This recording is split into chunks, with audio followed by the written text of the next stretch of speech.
Minha gente, o Espírito Santo reduziu em 37% o número de assassinatos entre 2006 e 2016, né? Os dados aí do mapa da violência divulgado recentemente. E para avaliar um pouquinho, para falar, comentar esses números, eu converso aqui mais uma vez, eu recebo novamente o ex-secretário de Segurança Pública, doutor André Garcia, né, circulando pelo estado aí com suas palestras, e para um momentinho conosco aqui para bater um papo. Tudo bem, doutor André? Tudo bem, Cláudio, um prazer. André, surpreendeu o senhor? Acho que não, né? Que o senhor inclusive já faz parte desse grupo. Eu sou membro do Fórum Brasileiro já há alguns anos e tomei conhecimento já. Nós já vínhamos acompanhando, né, o desempenho dos números do Estado. Uhum. É algo que eu sempre digo, não é algo para se comemorar, é algo para a gente registrar um processo que é muito importante para a sociedade capixaba de redução de mortes no Estado. Eu costumo dizer, quando eu assumi a CESP pela primeira vez em 2010, a nossa taxa de homicídios era de 58 homicídios para cada grupo de 100 mil habitantes. Éramos o segundo lugar do Brasil em taxa de homicídios. Ficava uma disputa entre Espírito Santo e Alagoas, né? Hoje o estado do Espírito Santo é o 19º em taxa de homicídios. A taxa caiu para 32 homicídios para cada grupo de 100 mil habitantes, muito próxima da média nacional. O número de homicídios de mulheres caiu bastante também. Então, se analisarmos ponto a ponto ali de mulheres, de jovens inclusive também, tivemos uma redução considerável, né? Significativa. O grande desafio num contexto muito violento, que eram mais de 2.000 mortes, agora nós temos próximo a 1.000 mortes no estado. É muita coisa. É muito ainda, né? É muito. É um dado inaceitável, mas é importante fazer o registro. Por quê? Porque se diante de um processo de redução, nós temos que tirar lições. O que é que foi feito? E o que é que deve ser feito ou mantido para que esses resultados permaneçam caindo? Porque esse é o grande desafio na gestão. Não é só o número em si. Porque por trás dos números há vidas, mortes, pessoas que morreram, famílias que sofreram com isso. É preciso que a gente tenha a exata noção de manter o que vem dando certo, vem resultando na queda dessas taxas, dar continuidade a essas ações, tirar aquilo ou descartar aquilo que não vem dando certo e focar a energia no que interessa, que é reduzir o número de homicídios, reduzir a criminalidade violenta. O que de mais importante o senhor destaca nesse contexto? Porque assim, quando a gente se fala da redução dos homicídios, a gente já lembra logo da atividade policial, né? Exato. E é todo um contexto isso aí, né? A polícia é um ator importante, mas não é o único, não é?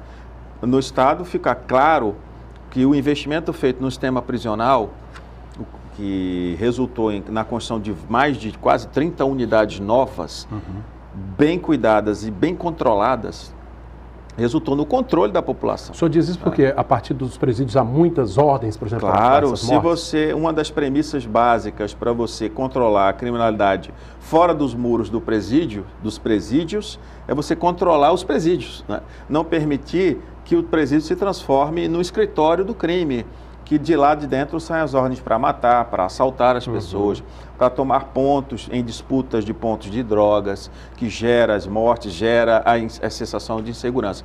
O Estado, a partir de 2003, da primeira passagem do governador Paulo Artung, assumiu uma missão, que é controlar e reestruturar o sistema prisional. Isso foi feito.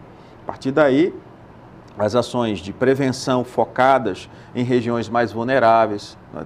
Aqui agora no programa chamado Ocupação Social, com 26 territórios mais vulneráveis à criminalidade, focando lá as ações de prevenção, as ações de integração das polícias, de inteligência, de trabalhar com dados estatísticos para direcionar o policiamento, focar nesses territórios com maior número de homicídios, nos horários que os crimes acontecem, focar nas operações de prisão de homicidas, isso é fundamental, ter por objetivo retirar de circulação homicidas contumazes, traficantes que mandam matar, traficantes que matam, monitorar os indicadores de criminalidade, fazer reuniões periódicas para isso. Isso é que a gente costuma chamar em política, tanto pública quanto na administração privada, de governança. É você ter controle sobre os dados, sobre as informações, para poder fazer um serviço bem feito, não é?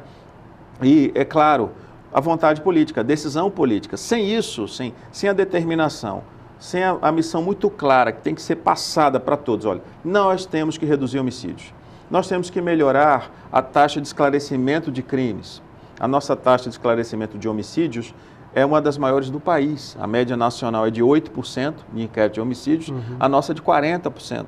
Então, isso, claro, vai ter no médio e no longo prazo um impacto que a gente esperava que ia acontecer. Graças a Deus e ao trabalho de muitos, está acontecendo e nós precisamos dar continuidade nisso. O senhor acha que a questão da legislação, por exemplo, atrapalha um pouco o fato desses números não serem melhores ainda? Porque muitos desses criminosos poderiam estar na cadeia, né? Todas as vezes que eu falo, posto, publico qualquer coisa de redução de homicídios, muitos falam, eu não sinto isso. Aonde é que está essa questão?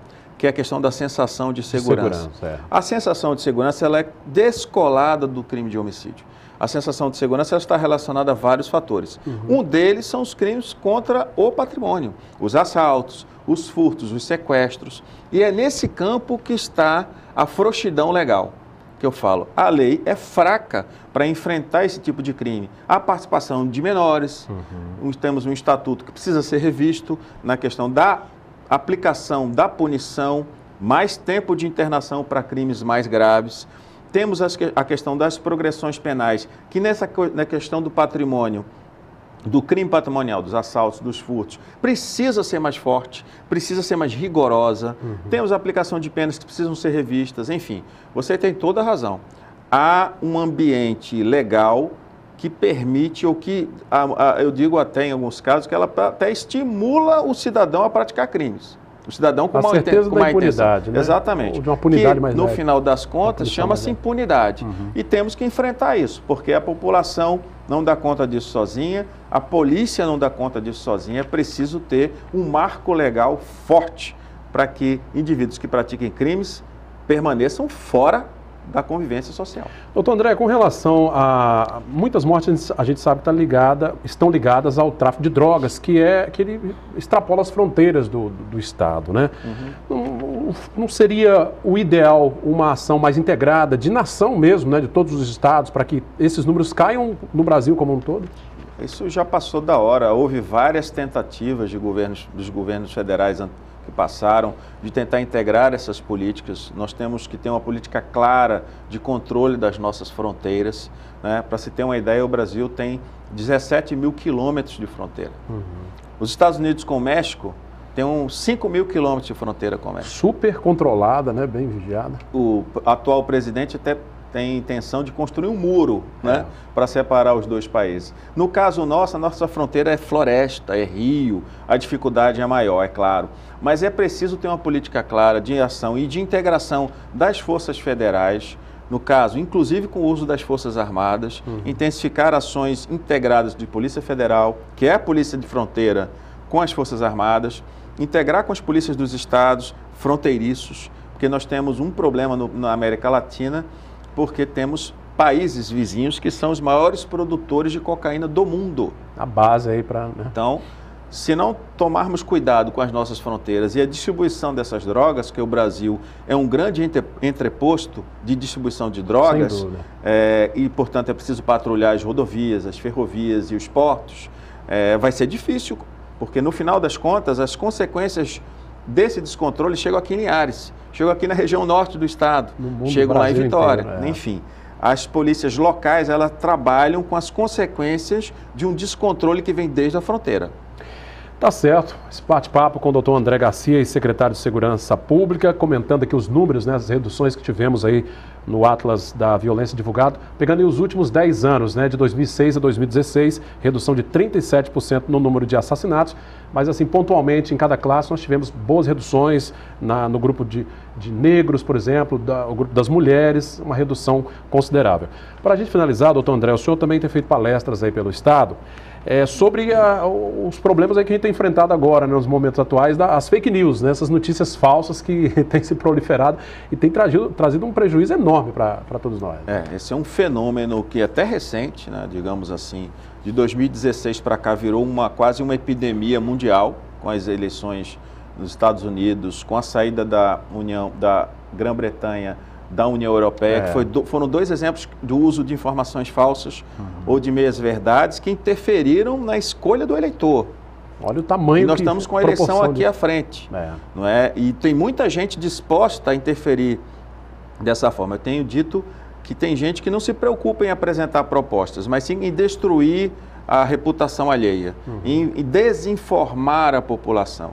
E o antídoto para isso de fato, primeiro, educação, se preocupar com o que está compartilhando, verificar se aquela informação realmente é verdadeira, mesmo que essa informação seja uma informação agradável aos ouvidos. Quando a informação é destrutiva, é avassaladora, é aquilo que você acha, poxa, é quase uma tragédia, desconfie. Verifique primeiro se ela realmente confere com a verdade. Compara com outros veículos, não né? curta, não compartilhe antes de comparar. A mídia tradicional, a imprensa, é muito importante nesse processo, porque a gente não pode perder a credibilidade na imprensa. A gente tem que ter confiança nas informações e desconfiar de fontes que venham aí, ou alternativas, ou sites que muitas vezes são criados somente para difamar as pessoas, ou pessoas que não são jornalistas profissionais.